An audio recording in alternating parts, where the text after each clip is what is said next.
All right. So the fifth thing is inquiries. Inquiries, whenever you are participating in a credit-related event, your credit score actually notes that somebody is asking about you about a credit-related event. And if you do too many of those, then your credit starts going down. It also takes 10% of your credit score. So whenever you're doing rent, for example, or you're doing, I don't know, some jobs check your credit. If you do too many of those, it's going to end up negatively affecting your credit. So if you're shopping for a car, for example, and you want to check different loan plans for different providers, make sure you actually go in and say, I will do this in 2 weeks. I will shop for this car in 2 weeks. If you put all your inquiries in 2 weeks, even if it's like 8 of them, they count as one. So if you're doing any shopping, house shopping, car shopping, things that will involve credit, compress it into a period of 2 weeks, and you will avoid getting a hit on your credit. All right, sorry, I just skipped that. How do you improve your credit score? So first of all, pay your bills on time. If you cannot pay the full bill, pay the minimum. Now, there's some people who confuse paying bills as throw money on the card. No, it's not the same thing. It's literally paying the bill. The bill has to be generated first. So let's say, for example, right? That $2,000 we spend in December. If at the end of December, the final day, you're like, you know what? Let me throw $1,000 on it. You will throw $1,000 on it, and the bill will be calculated as 1,000.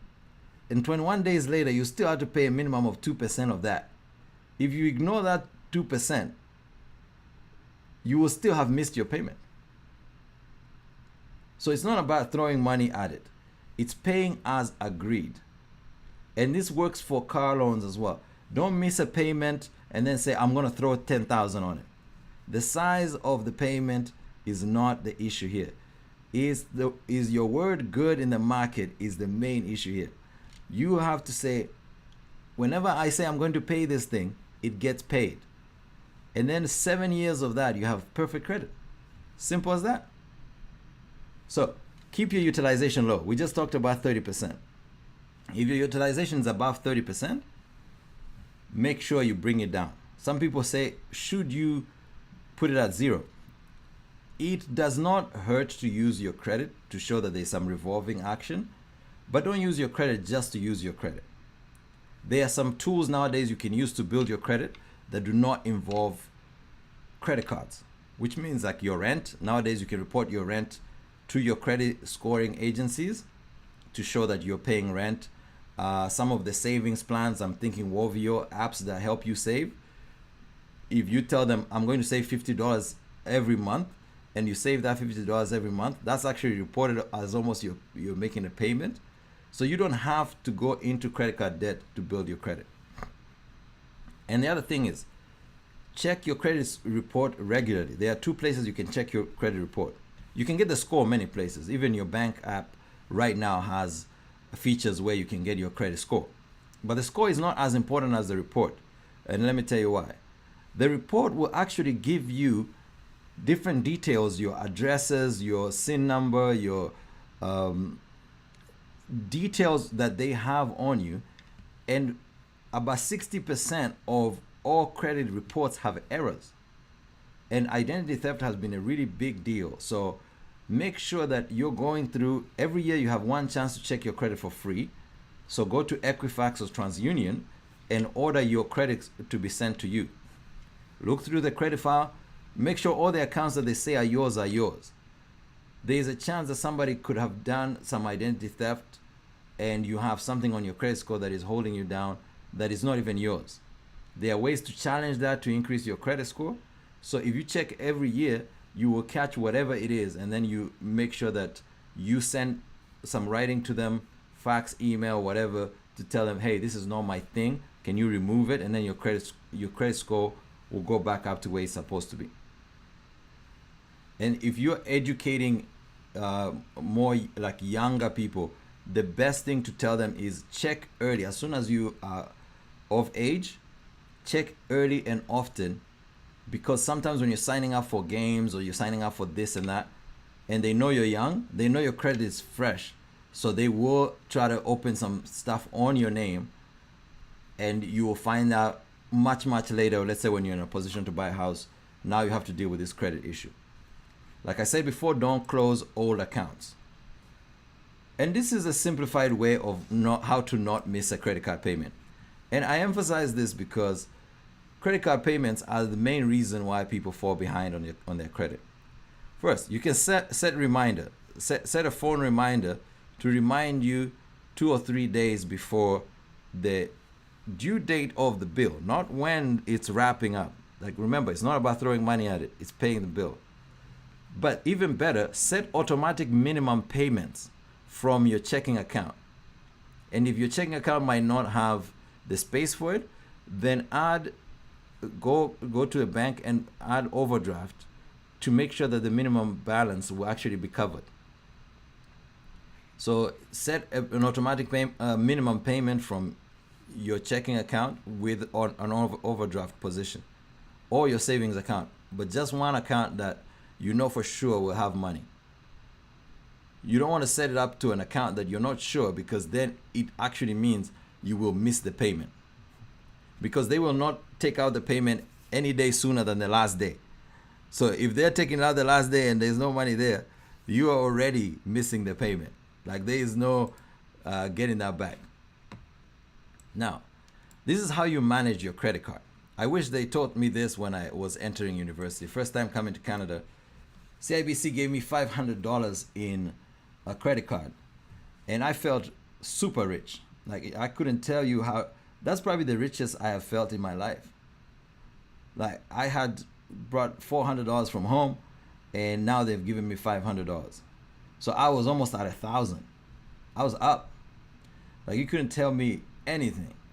I went and bought 3 pairs of shoes that look exactly alike.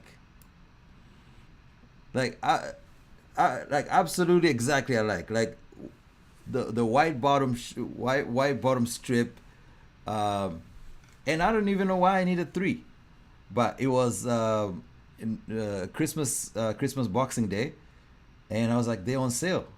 I've got money like the bank. Like, I've got so much money, I don't even have to check if I have money, because they told me how to use the card, and they told me how much it was. I was walking around with $400 US at the time, because I knew exactly how much cash I had. Because coming from Africa, you gotta know how much cash you have. You can't just be walking around, you don't know the number. I knew the exact number. I knew the bills. I probably knew the numbers too of the bills. But with the card, I didn't have to remember anything. I just had to ask myself, is it $500? No, it's not. Okay, push. And that's before the tap. And now with the tap, it's even worse. You don't even have to think about what you're buying. But this is how you manage your credit card. Assess your buying power. Your buying power is literally your disposable income. Those two are not separated. If you are unable to stay inside your buying power, leave your card at home. Take your debit. It's much better to get that, hey, ma'am, sir, your card is declined, than to get in debt for $29.99 or whatever they're charging on interest rate is. And if you have some credit card debt that you're managing, call your credit card provider and ask for a lower rate. Don't manage it at $19.99 or $29.99. Ask them, hey, can I get to 12.9? Every single credit card provider has a lower interest option, but you have to call them. And if they say, no, we're not interested in giving you this tier of interest rate, then you tell them, what are your hardship programs that I can participate in? Hardship programs will allow you to get back to your good credit in a much quicker time frame than if you just try to do it by yourself. Now, okay, so I'm gonna pause there and talk about investments next. Any questions on credit cards or comments? What was your first credit card and how did it go? Because I feel like I'm the one who's being vulnerable here. I shared my credit card story, but maybe you guys managed your credit cards very well. Does anyone have any questions? No questions. I had a similar credit card story. I started my credit building at 18. So still waiting for those 7 years to go by. The good thing is they always go by. Like they always go by. I'm telling you, if your parents were not financial educators, even they did not know. Credit cards are very new, so you have a chance to mess it up the first time you interact with it, almost at 99% of the time, unless you're one of those people who their money personality type is so tight around being afraid of everything. It is a very almost 100% chance you mess it up. But guess what? Every 7 years is the representation on your credit score. So it's not a birthright thing. Every 7 years, you get to be a brand new person. How awesome is that? Like, and what they started doing now with the new credit version 10.0 is even if you had a collections and you started doing your stuff correctly, even before the 7 years, that collection or negative thing is going to start weighing less, and your credit is going to go faster and up faster and faster, even before the collection falls off. So if you have to start your credit rebuilding journey, start now. In 7 years, you be just mint. So this is an example of investment fees. And the reason why I wanted to point this out without even any context is, for some of us, we think 1% is not a big percent. For some of us, we always hear that, you know what, I like the guy that is managing money for me, so I'm not even, as long as I like him, as long as I like her, they give me good advice. It's not enough to just get good advice. You have to get good products when you're investing. So you've managed to save your money. The difference in 1% fees that the banks charge can be up to $200,000 over 40 years that you're saving for your retirement. So if somebody is recommending an investment for you, make sure they highlight the fees exactly that they're giving you. Again, operate from a position of power. Nothing happens without you. If you don't get to invest money with them, they also don't make their commissions. So you have to pay attention to what they call management expense ratios and some trailer fees. You don't have to memorize exactly what the MER is. Just ask for fees. The fees in the investments will eat up half of your bag if you don't ask.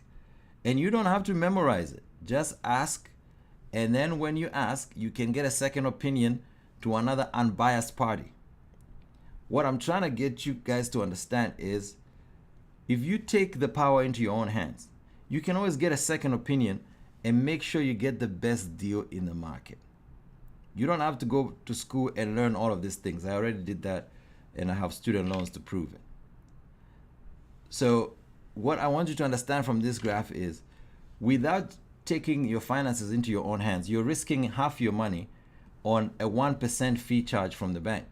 So you're not going to feel it immediately, but you will feel it in 40 years when instead of being a millionaire, you have 600,000.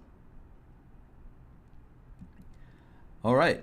So I have some more tips on credit card abuse. I'm not particularly interested in covering those right now because I feel like I've overemphasized them. There's only one that I will go to. Those credit card rewards are barely worth it. So don't get another credit card because of the rewards. And if you do, make sure you remember your purchasing power is your disposable income. It doesn't expand because you have a new credit card. So be careful of the rewards.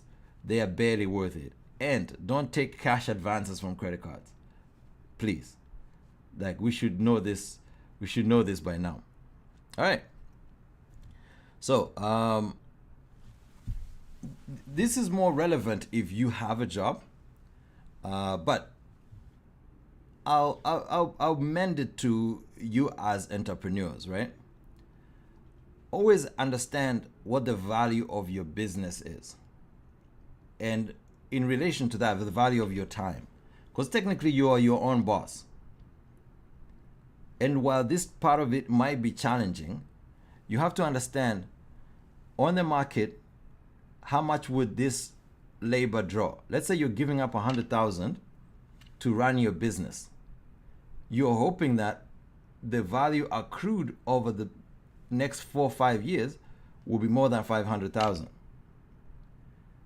And as a business person, you should be able to conjure up some soberness to realize that appraising your business should be an every opportunity thing. The more cash flow you bring in, the more your business is worth, and the more you can appraise it better. And I know some of you are pre-cash flow, so there's a race to cash flow. Cash flow will keep the lights on. Cash flow will bring some help. I know, you're probably playing accountant, salesperson, in Blake's instance, DJ as well. You're playing all the roles. But if you race to cash flow, you can appraise yourself out of it that, okay, maybe I don't need to do bookkeeping because my time is better spent talking to clients. So this is how you can use this strategy of appraising your role. Find out what the most opportune use of your time is to the cash flow generated. For people who have jobs, I always add that if they change jobs, they actually get more money by changing jobs. Now, as business people, we don't always get the chance to pivot, but every single business that you've seen, including Amazon, has had a point of pivoting. When you figure out, okay, this is the thing that is bringing the most value, solving the biggest margin of problem, you pivot. Amazon started out selling books. Now we don't even know what they don't sell. They had to pivot. So as an entrepreneur, you have to be alert enough to use that 80-20 thinking that if the pivot presents itself, I'm not going to fight it. Like, don't be too married to your success your way that if the market tells you success this way, you say absolutely not. You should be open enough to appraise what you're doing on a day-to-day basis. That success, if success walks in the door, you'll be able to know, oh, that's success. I'm going there. And of course, we talked about automatic savings and compounding growth. Compounding growth is something that I need to emphasize. This is, as a business person, it's like the reinvestment, right? In the market, it's actually more clear because if you take an investment over 30 years, I just gave you an example where compounding growth over 40 years has given someone 780,000. If they just kept that in cash, they would have never seen that much amount of money. So compounding is when you grow on top of the growth that you just had. In your business, this means reinvesting. So if you withdraw every dollar that you make, you will run your business dry even if the business is great. And this occurs especially if you have emergencies. Let's say your business is doing well and your personal money is not doing well. You end up taking from the business to fix your own personal money. Guess what's going to happen when it's time to do a gig or do a show or like bring in a new customer? Then you have to scratch and claw again. So the discipline of keeping the money invested in the thing that you're doing is what the power of compounding can do for you. And that's in business and in investment as well. Your taxes. All right. So you've got to understand your tax responsibilities. I believe it states here April 30th, but this is because it's like working people. But for your companies, you've got to file, I believe it's June 30th. If you have not filed, they will add 1% to the money you owe them. So there will be an interest on top of your taxes, 1% monthly. So if you hate paying taxes, you will hate paying interest on your taxes. I can guarantee you that. There will be nothing nice about what you pay. Obviously, collecting harmonized tax. Don't forget, after the threshold of 30,000 in sales annually, you have a responsibility to collect harmonized tax on behalf of the government. So make sure you have, after you cross the 30,000 K mark in sales, you have registered for HST, and then you can also start equalizing the HST you're paying with the HST you're collecting for the government. Tax filing, I recommend individuals to get online tools, but for businesses, especially those first couple returns, it's great to have help, and a program like this will have some partnerships, correct me if I'm wrong, that will help when it's tax season, correct?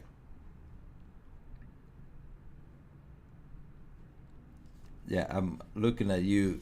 Sorry, who's the coach? Coach.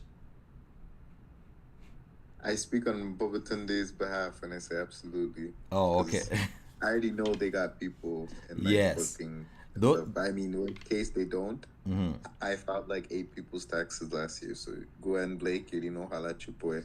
Amazing, because I'm those. actually trying to learn how to do it myself this year, to be honest with you. If you Yeah. want, I could send you a few. Well, I don't know how you take in information. If you want videos or articles, but yeah, I could send you one too if you're trying to learn. Yeah. Do it yourself. Yeah, and we got a thumbs up from the coach. Yeah, so the first couple returns, very careful with it. As you go on, now you have a formula. It gets much easier, believe me. But make sure you file on the due date. The tax code is actually a big emphasis in what the government wants you to do. So they use the tax code as both carrot and stick. If they want you to do something, they put it in the tax code. For example, they want people to buy electric vehicles. If you buy an electric vehicle, you get 100% against your loss. So you can take more money home.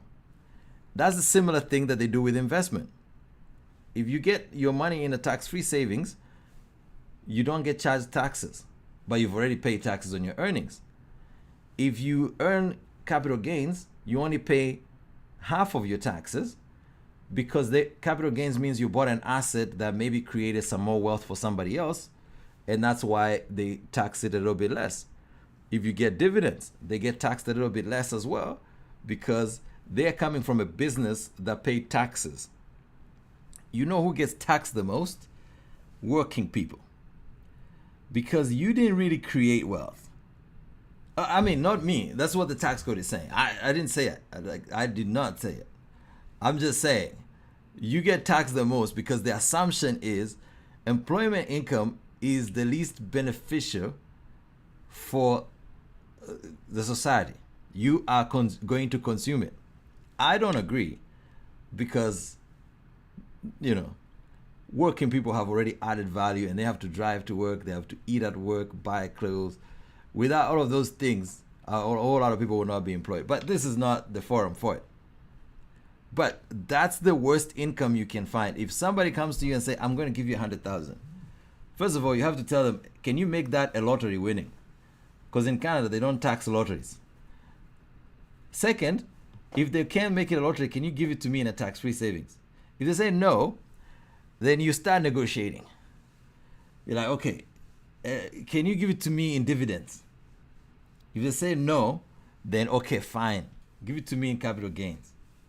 If they say absolutely not, then you're like, give it to me in investment income.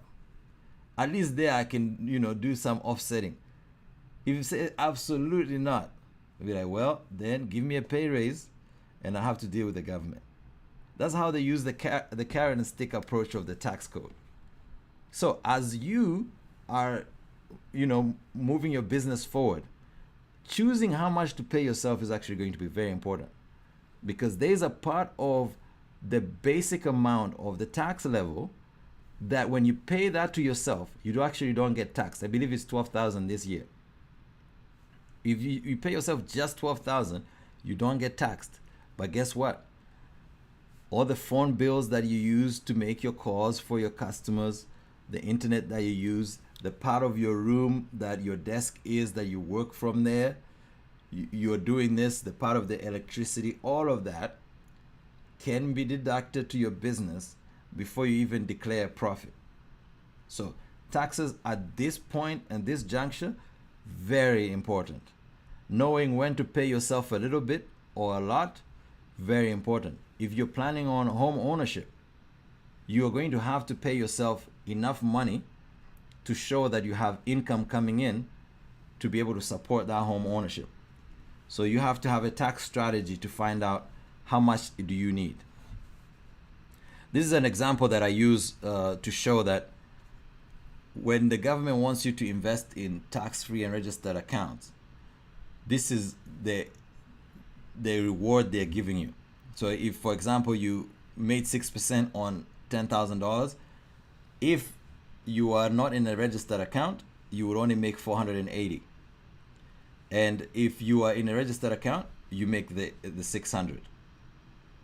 And if you compound it over 20, 30 years, that's a lot of money. So we're reaching almost the end of the presentation. I'll take some questions anytime that you want, but these are the things that you need to be able to recognize in Canada to avoid setbacks. So get rich quick schemes. Somebody comes to you and say, hey, I'm with Joe Schmo. This is the scheme we are running. I think the young people are calling it run the play. We're running this play. If you give me $10,000, I'll give you $20,000 tomorrow. Or 1 week later.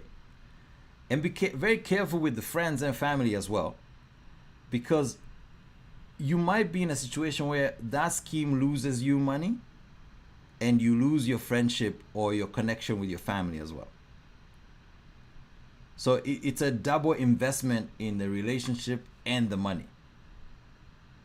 So it's even more, it causes even less wellness, because when you're fighting with your family is where a home is supposed to be. Like, even if the finances are funny, you're supposed to be able to come home and be able to laugh with your people. If you cannot laugh with your people because they ran a get rich quick scheme, then you are doubly messed up. Okay, Jonathan, let me have it.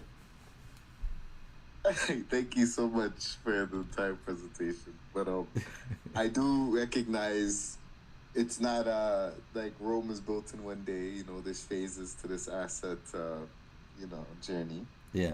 I feel like I'm stuck on this asset accumulation phase where, yes, I want to make money. But before I make money and I let it pass me when I know I could do certain things with it, I wanted to ask you if you're actually open to like taking like schedule calls so that we could dive deep into my specific 1-2 goals / issues I want to check mark. Oh, absolutely. I think I probably have.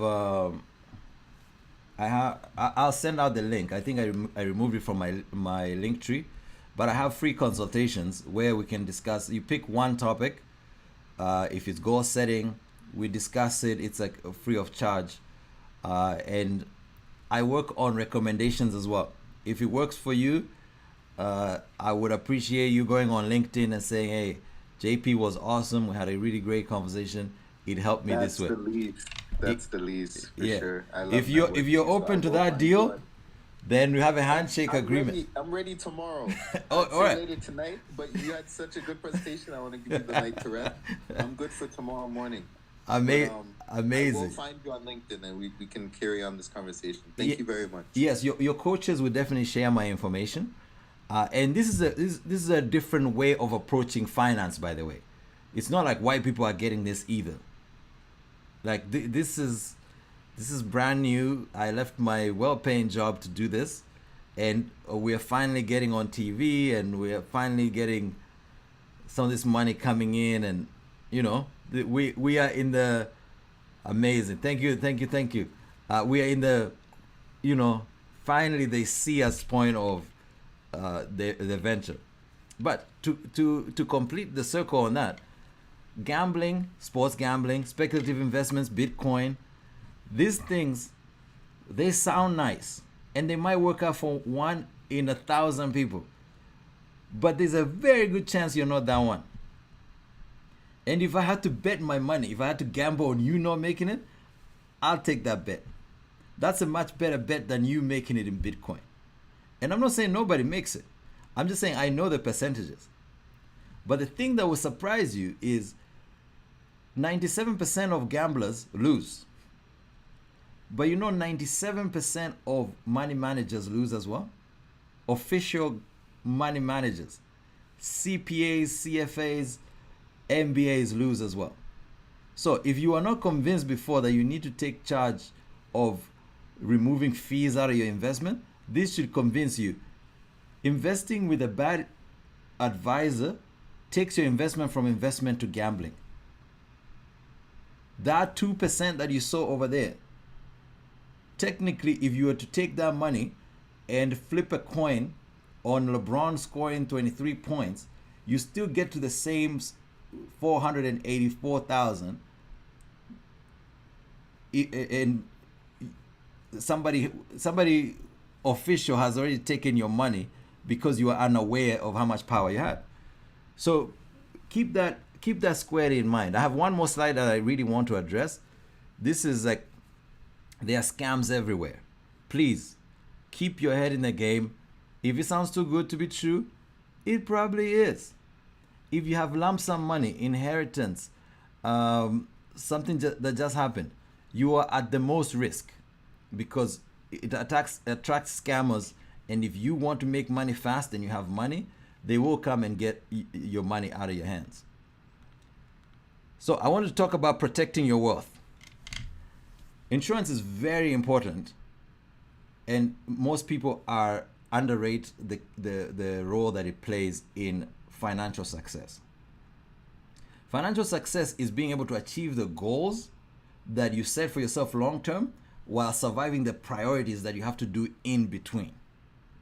And insurance helps you survive those realities in between by making sure. So first part of insurance is an emergency fund. Some money that if your car breaks down, you don't have to take credit card debt to get your car going. And the second part is like lifestyle interruption. So if you get hit by a car, for example, you have to sit out of your work for 6 months. What are you going to do? There is insurance for that. The most important part is life insurance. If your life ends today, you don't want to leave your family in a worse off position. So even a little bit of life insurance will save your family from sliding backwards in lifestyle when you unfortunately meet an early demise. All of that is part of estate planning. Estate planning is how you want things structured.